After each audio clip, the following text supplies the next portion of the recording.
nang malaman niyang may gusto rin ako kay Jerome, nagbago ang tingin niya sa akin. Nagsimulang managinip ako. Hawak ang isang maliit na laruan, manika. Accountant ako sa isang firm sa Makati. 30 taong gulang. Nag-iisang nakatira sa isang condo unit sa Mandaluyong. Studio type. 12 palapag, malinis, maayos. Normal ang buhay ko. Trabaho, uwi, tulog. Walang drama, walang komplikasyon. Hanggang sa dumating si Vivian sa aming opisina. Bagong HR staff si Vivian.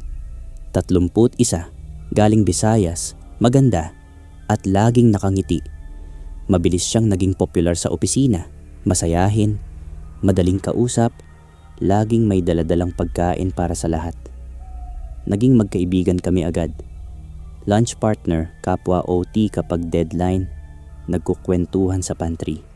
Pero pagkatapos ng 3 buwan, nagbago ang lahat. May nagustuhan si Vivian. Si Jerome, senior accountant, mabait at single. Matagal ko na siyang kaibigan. Matagal na ring may gusto sa kanya si Vivian. At nang malaman niyang may gusto rin ako kay Jerome, nagbago ang tingin niya sa akin. Isang segundo lang iyon, isang kisap mata, pero nakita ko. Unang linggo pagkatapos noon, normal pa rin ang lahat. Nakangiti pa rin si Vivian sa akin. Nakikipag-usap pa rin. Pero may kakaiba na. Yung pagtingin niya sa akin kapag hindi niya alam na nakikita ko. Matagal, walang ekspresyon. Parang inaaral ang galaw ko. Sabi ko sa sarili ko, imahinasyon ko lang. Baka selos lang ako. Baka ako ang naghahanap ng problema. Pangalawang linggo, nagsimula ang sakit ko. Pananakit ng tiyan. Paulit-ulit. Hindi tulad ng normal na pananakit ng tiyan.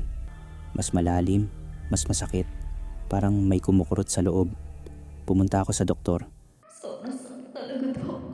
Normal ang lahat ng test, sabi ng doktor. Stress, pagod, magpahinga lang.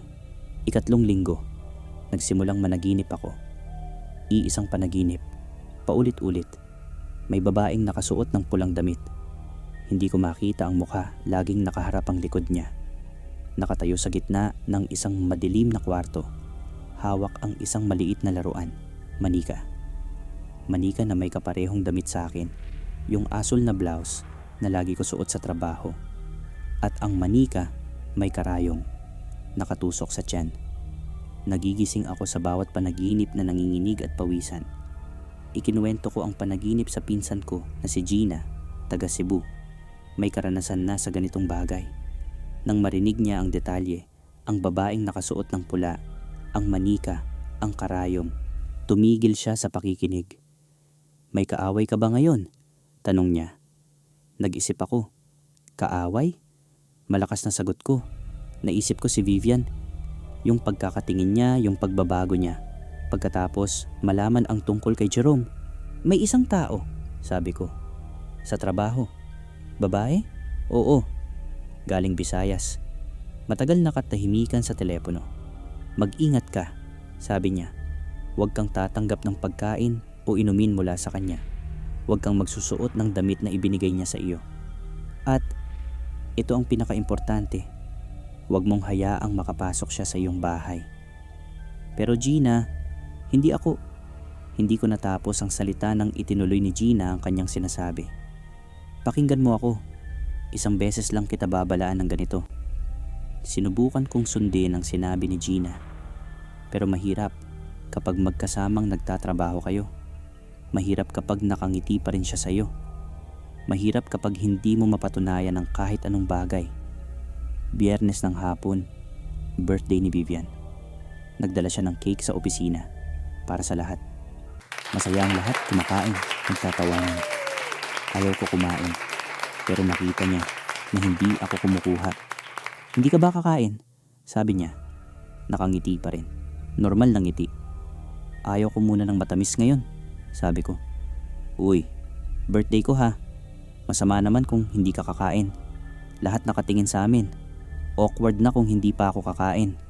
Awkward na ang tumanggi sa harap ng lahat. Kumuha ako ng maliit na piraso. Nagpanggap na kumain. Nang lumingon ng lahat, hindi ko itinuloy. Pero nang umuwi na ako, hindi ko napigilan ang pagkain. Nagutom na ako sa gabi. Nag-order ng delivery. Pero kinabukasan, lumala ang pananakit ng aking tiyan. Mas malala kaysa dati.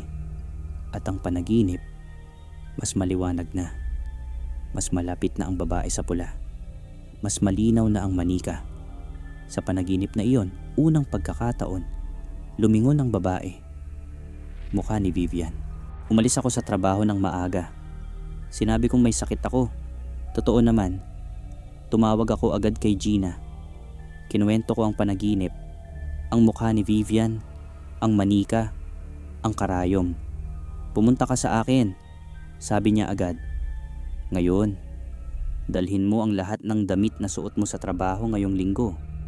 Gina, nasa Maynila ako. Mahal ang Cebu flight. Pero mas mahal pa rin ang buhay mo. Dumating ako sa Cebu kinabukasan. Ang ginawa ni Gina, hindi ko ito lubos na maipaliwanag. May dalang isang matandang babae mula sa kanilang barangay. Si Lola Puring. Tiningnan ang mga damit ko. Tiningnan ang aking mga kamay. Nagsalita sa wikang hindi ko naintindihan. Tapos, binuksan ng isa sa aking mga damit, yung puting blouse. Binuksan ng tahi sa loob ng laylayan. May nakabaon doon. Maliit, malagkit, parang pinagsamang mga damo at isang bagay na hindi ko matukoy. Napaatras ako. Kailan mo huling sinuot ito? Tanong ni Lola Puring.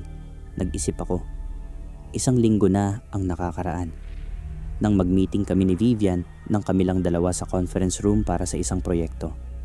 Nandun lang ang damit ko sa likod ng aking upuan. 10 minuto akong lumabas para kumuha ng papel sa printer.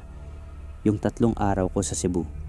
Hindi ko na idedetalye ang lahat ng ginawa ni Lola Puring.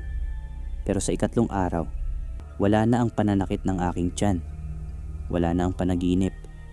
Bago ako umalis, sinabi niya sa akin, isang bagay lang. Huwag kang magbabalik sa trabahong iyon. Nag-resign ako ng Lunes. Hindi na ako nagpaliwanag. Hindi na ako nagpaalam kay Vivian. Naghanap ng bagong trabaho. Nakahanap pagkatapos ng 2 linggo. 1 buwan pagkatapos ng lahat ng iyon, nakatanggap ako ng mensahe mula sa dating kasamahan ko sa trabaho. Si Risa. Isang screenshot lang. Walang salita. Facebook post ni Vivian. Nakatag si Jerome. Bagong couple. Masaya ang mukha nila sa litrato. Matagal ko itong tiningnan. Saka ko lang naalala. Bago ako nag-resign, bago ko nalaman ang lahat ng iyon, nagbigay ng maliit na regalo si Vivian sa akin. Maliit na bag. Sabi niya, pasalubong mula sa kanyang probinsya. Hindi ko ito binuksan. Nandoon pa rin sa sulok ng aking aparador. Dahan-dahan akong tumayo. Kinuha ang bag. Maliit, pula ang kulay. Binuksan ko. Sa loob, isang maliit na manika. Nakasuot ng asul na damit. Walang karayom. Pero may marka. Sa tiyan ng manika, marka ng karayom na dati may nakatusok doon. Naiwan na lang ang marka. At naisip ko, kung hindi ko nabuksan ang damit ko, kung hindi pumunta si Lola Puring, kung hindi ko nalaman ang lahat, kailan ko pa bubuksan ang bag na ito? At kung nabuksan ko, mayroon pa bang karayom na nakatusok sa manika ngayon? Kung bago ka lang sa channel na ito, huwag kalimutan mag-subscribe at i-click ang bell button para palaging update sa aking kwento.